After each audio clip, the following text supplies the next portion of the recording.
ನಮಸ್ಕಾರ ಆತ್ಮೀಯರೇ, media house ಕನ್ನಡಗೆ ಸ್ವಾಗತ. ಕನ್ನಡ ಸಿನಿಮಾ ಹಾಗೂ ಕಿರುತೆರೆ ನಟ ದಿಲೀಪ್ ರಾಜ್ ಸಾವನ್ನ ಅರಗಿಸಿಕೊಳ್ಳೋದಿಕ್ಕಾಗ್ತಾ ಇಲ್ಲ. ಅವರ ಅಭಿಮಾನಿಗಳೇ ಇನ್ನೂ ಆ ನೋವಿನಿಂದ ಹೊರ ಬಂದಿಲ್ಲ. ಇನ್ನು ಅವರ ಪತ್ನಿ ಹಾಗೂ ಅವರ ಮಕ್ಕಳ ಬಗ್ಗೆ ಯೋಚನೆ ಮಾಡೋದಿಕ್ಕೂ ಆಗ್ತಾ ಇಲ್ಲ.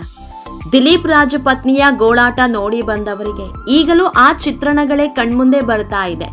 ದಿಲೀಪ್ ಎದ್ದು ಬಾರೋ ಮಾತಾಡೋಣ, ಹೊಸ ಕಥೆ ಬರೆಯೋಣ, ಅದೇ ನನ್ನ ಬಿಟ್ಟು ಹೋಗ್ತಾನೋ ನೋಡ್ತೀನಿ, ಅವನು ಎಲ್ಲೂ ಹೋಗಿಲ್ಲ, ನನ್ನ ಬಿಟ್ಟು ಹೋಗಲ್ಲ ಅಂತ ಕಾಡಿ ಬೇಡ್ತಾ ಇದ್ರೆ ನೆರೆದಿದ್ದವರ ಕಣ್ಣಾಲೆಗಳೆಲ್ಲ ತುಂಬಿ ಹೋಗಿದ್ವು.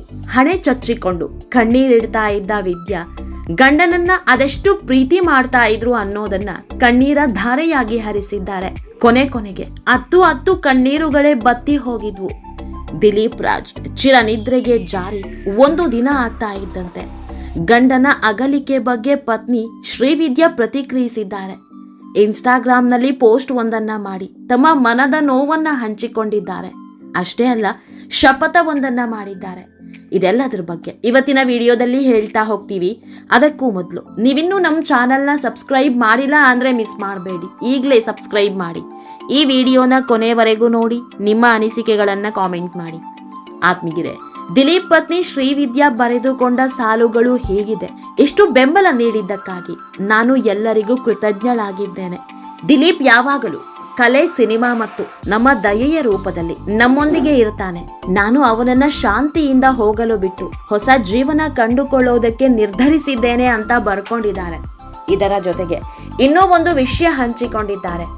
ಒಂದು ವಿಷಯ ಅಂತೂ ಖಚಿತ, ನಾನು ಅವನನ್ನ ಮತ್ತೆ ನೋಡೋವರೆಗೂ ನನ್ನ ಆತ್ಮಕ್ಕೆ ಶಾಂತಿ ಇಲ್ಲ ಅಂತ ತಮ್ಮ ನೋವನ್ನ ಅಕ್ಷರ ರೂಪದಲ್ಲಿ ಹೊರಹಾಕಿದ್ದಾರೆ. ಶ್ರೀವಿದ್ಯಾ ಅವರು ಭಾವುಕವಾಗಿ ಬರೆದುಕೊಂಡ ಪೋಸ್ಟ್ ತುಂಬಾ ಮನ ಮಿಡಿಯುವಂತಿದೆ. ಇದನ್ನ ನೋಡಿದ ಅಭಿಮಾನಿಗಳು ಧೈರ್ಯವಾಗಿರುವಂತೆ ಕಮೆಂಟ್ ಮಾಡ್ತಿದ್ದಾರೆ. ಆತ್ಮೀಯರೇ, ದಿಲೀಪ್ ರಾಜ್ ಹಾಗೂ ಶ್ರೀವಿದ್ಯಾ ಮಾದರಿ ದಂಪತಿಯಾಗಿದ್ರು. ತಮ್ಮದೇ ಸಂಸ್ಥೆ ಹುಟ್ಟು ಹಾಕಿ ಸಾಕಷ್ಟು ಜನರಿಗೆ ಕೆಲಸ ಕೊಟ್ಟಿದ್ರು. ವೃತ್ತಿ ಜೀವನದಲ್ಲಿ ಒಬ್ಬರಿಗೆ ಮತ್ತೊಬ್ಬರು ಹೆಗಲಾಗಿದ್ರು. ದಿಲೀಪ್ ರಾಜ್ ಹಾಗೂ ಶ್ರೀವಿದ್ಯಾ ಅವರದ್ದು ಲವ್ ಮ್ಯಾರೇಜ್. ಕಾಲೇಜು ದಿನಗಳಲ್ಲೇ ಇಬ್ಬರ ಪರಿಚಯ ಆಗಿತ್ತು. ಪ್ರತಿ ಹಂತದಲ್ಲೂ ಜೊತೆ ನಿಂತರು. D2R ಮೀಡಿಯಾ ಪ್ರೊಡಕ್ಷನ್ ಎಂಬ ಸಂಸ್ಥೆ ಹುಟ್ಟು ಹಾಕಿದ್ರು. ದಿಲೀಪ್ ನಟನೆಯ ಜೊತೆಗೆ ಕ್ರಿಯೇಟಿವ್ ವಿಭಾಗದಲ್ಲಿ ಗುರುತಿಸಿಕೊಂಡಿದ್ರು. ಶ್ರೀವಿದ್ಯಾ ಸಂಸ್ಥೆಯನ್ನ ಮುನ್ನಡೆಸ್ತಿದ್ರು. ಹಿಟ್ಲರ್ ಕಲ್ಯಾಣ ಸೀರಿಯಲ್ ನನ್ನ ತಮ್ಮದೇ ಸಂಸ್ಥೆಯಲ್ಲಿ ನಿರ್ಮಿಸಿದ್ರು. ಇದರಲ್ಲಿ ದಿಲೀಪ್ ರಾಜ್ ಮುಖ್ಯ ಪಾತ್ರದಲ್ಲಿ ನಟಿಸಿದ್ರು. ಪಾರು ಹಾಗೂ ಕೃಷ್ಣ ರುಕ್ಕು ಆ ಸಂಸ್ಥೆಯ ಮತ್ತೆರಡು ಸೀರಿಯಲ್ಗಳು. ಕಾಲೇಜು ದಿನಗಳಲ್ಲಿ ದಿಲೀಪ್ ರಾಜ್ ಅವರಿಗೆ ಶ್ರೀವಿದ್ಯಾ ಅಭಿಮಾನಿ ಆಗಿದ್ರಂತೆ. ಸ್ನೇಹಿತರ ಮೂಲಕ ಈ ವಿಷಯ ಗೊತ್ತಾಗಿ ಶ್ರೀವಿದ್ಯಾ ಅವರನ್ನ ಕರೆದು, ಯಾಕೆ ನನ್ನನ್ನ ಮಾತನಾಡಿಸ್ಲಿಲ್ಲ, ಇನ್ನು ಮುಂದೆ ದಿನಾ ಬಂದು ನನ್ನ ಮಾತನಾಡಿಸ್ಕೊಂಡು ಹೋಗಬೇಕು ಅಂತ ದಿಲೀಪ್ ರಾಜ್ ತಾಕೀತು ಮಾಡಿದ್ರಂತೆ. ಬಳಿಕ ದಿನಾ ಶ್ರೀವಿದ್ಯಾ ಹೋಗಿ ಮಾತನಾಡಿಸ್ತಿದ್ರಂತೆ. ಹೀಗೆ ಒಮ್ಮೆ ಕಾಲೇಜಿನಲ್ಲಿ ಯಾವಾಗಲೂ ನನ್ನ ಜೊತೆ ಇರ್ತೀಯಾ ಅಂತ ದಿಲೀಪ್ ರಾಜು ಕೇಳಿದಾಗಲೂ ಹೂ ಅಂತಿದ್ರು. ಅಲ್ಲಿಂದಲೇ ಇಬ್ಬರ ಮಧ್ಯೆ ಪ್ರೀತಿ ಶುರುವಾಗಿತ್ತು. ಒಮ್ಮೆ ಫೋನ್ನಲ್ಲಿ ಮಾತನಾಡ್ತಾ, ಇವಾಗಲೂ ನೀನು ನನ್ನ ಜೊತೆ ನಿಲ್ತೀಯಾ ಅಂದಾಗ ಖಂಡಿತ ಅಂತ ಶ್ರೀವಿದ್ಯಾ ಉತ್ತರಿಸಿದ್ರಂತೆ. ಹಾಗಿದ್ರೆ ಇನ್ನು ಮುಂದೆ ನೀನೇ ನನ್ನ ಗರ್ಲ್ ಫ್ರೆಂಡ್ ಅಂತ ಫಿಕ್ಸ್ ಆಗಿ ಬಿಟ್ಟಿದ್ರು. ದಿಲೀಪ್ ರಾಜ್ ಬಹಳ ತರ್ಲೆ. ಹೋಗಿ ಅವರನ್ನ ನಂಬ್ಕೊಂಡಿದೀಯಾ ಅಂತ ಶ್ರೀವಿದ್ಯಾ ಸ್ನೇಹಿತರು ಹೇಳ್ತಾ ಇದ್ರಂತೆ. ದಿಲೀಪ್ಗೆ 22 ವರ್ಷ, ಶ್ರೀವಿದ್ಯಾಗೆ 21 ವರ್ಷ ವಯಸ್ಸಾಗಿದ್ದಾಗ ಇಬ್ಬರ ಮದುವೆ ಆಗಿತ್ತು. ಈ ವೇಳೆ ಪ್ರೀತಿಗಾಗಿ ಸೀರಿಯಲ್ ನಲ್ಲಿ ನಡೆಸ್ತಾ ಇದ್ರು. ಅದೇ ಟೈಮ್ ನಲ್ಲಿ ಬಾಯ್ ಫ್ರೆಂಡ್ ಸಿನಿಮಾ ಅವಕಾಶ ಸಿಕ್ಕಿತ್ತು. ದಿಢೀರನೆ ಸೀರಿಯಲ್ ಬಿಟ್ಟು ಸಿನಿಮಾ ಹಿಂದೆ ಬಿದ್ರು. 2.5 ವರ್ಷ ನಯಾ ಪೈಸೆ ಆದಾಯ ಇರಲಿಲ್ಲ. ಆಗ ಶ್ರೀವಿದ್ಯಾ ಯಾವುದೋ ಕ್ಲಿನಿಕ್ ನಲ್ಲಿ ಕೆಲಸ ಮಾಡ್ತಾ ಇದ್ರು. 7ರಿಂದ 8 ಸಾವಿರ ಸಂಬಳ. ಮೊದಲ ಮಗಳು ಹುಟ್ಟಿದ್ಲು. ಅಂತ ಟೈಮ್ ನಲ್ಲಿ ಶ್ರೀವಿದ್ಯಾ ಆದಾಯದಲ್ಲಿ ಜೀವನ ಸಾಗಿಸ್ತಾ ಇದ್ರು.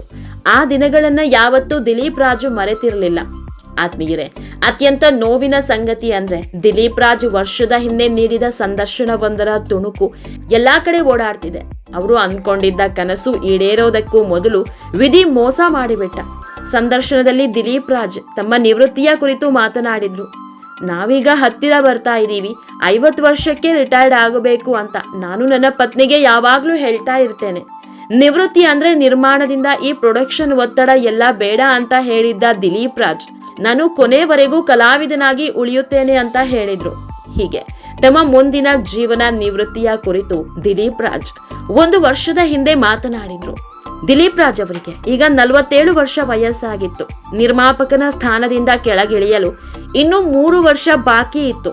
ಆದ್ರೆ ವಿಧಿ ಮಾತ್ರ ಅದಾಗಲೇ ದಿಲೀಪ್ ರಾಜ್ ಬದುಕಿನ ಕ್ಲೈಮ್ಯಾಕ್ಸ್ ಅನ್ನ ಬರೆದು ಮುಗಿಸಿದ್ದ.